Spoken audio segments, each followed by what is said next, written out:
During World War II, a small group working in total secrecy built a machine to break an unbreakable code.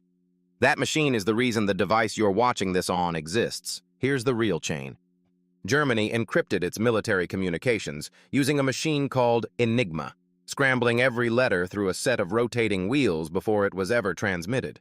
The number of possible rotor settings ran into the quintillions. Even with the machine captured, the correct daily setting had to be found before the messages meant anything at all. Polish mathematicians made the first real breakthroughs against Enigma years before the war even started, and in 1939 they handed their work directly to British intelligence. Britain built a secret code-breaking operation around that head start, based at a countryside estate called Bletchley Park, staffed by mathematicians, linguists, and chess champions recruited in total secrecy. Among the mathematicians recruited was a young Cambridge academic named Alan Turing, already known for groundbreaking theoretical work on what a computing machine could do.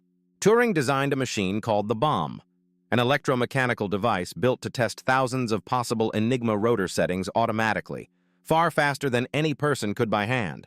The bomb worked by exploiting predictable patterns in German messages, phrases operators tended to repeat, to narrow down the impossible number of settings to a workable few. Cracking naval Enigma let the Allies read German U-boat positions in the Atlantic, helping convoys of food and supplies avoid attacks that could have starved Britain out of the war. As the war continued, the German High Command adopted an even more complex cipher, known as Lorenz, to protect its most sensitive communications. Breaking Lorenz required speed that no electromechanical machine could deliver. The problem needed a completely different kind of technology.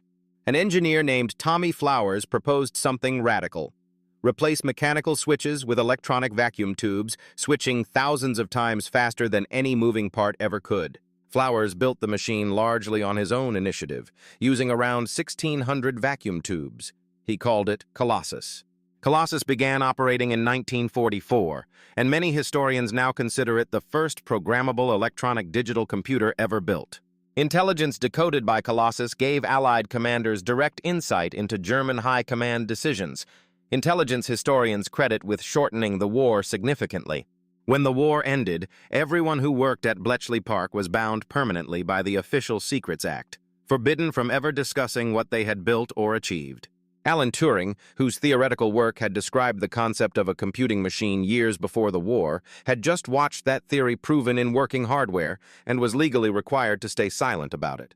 A number of Bletchley's engineers, including members of Tommy Flowers' own team, carried what they had learned about electronic computing into new civilian projects after the war.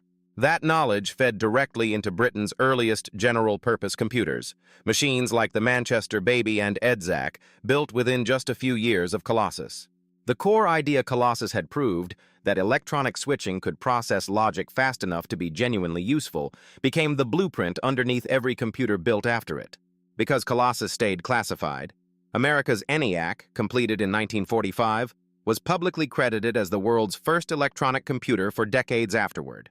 Britain did not officially declassify the existence of Colossus until the 1970s, and full technical details of the machine weren't released until years after that. For decades, computer science history was taught with an entire chapter missing, simply because the people who lived it were legally forbidden to tell it. Every phone, laptop, and server running right now still relies on the same basic principle, a small secret team proved inside a countryside hut during a war. Follow Forgotten Record for more Real Chains history.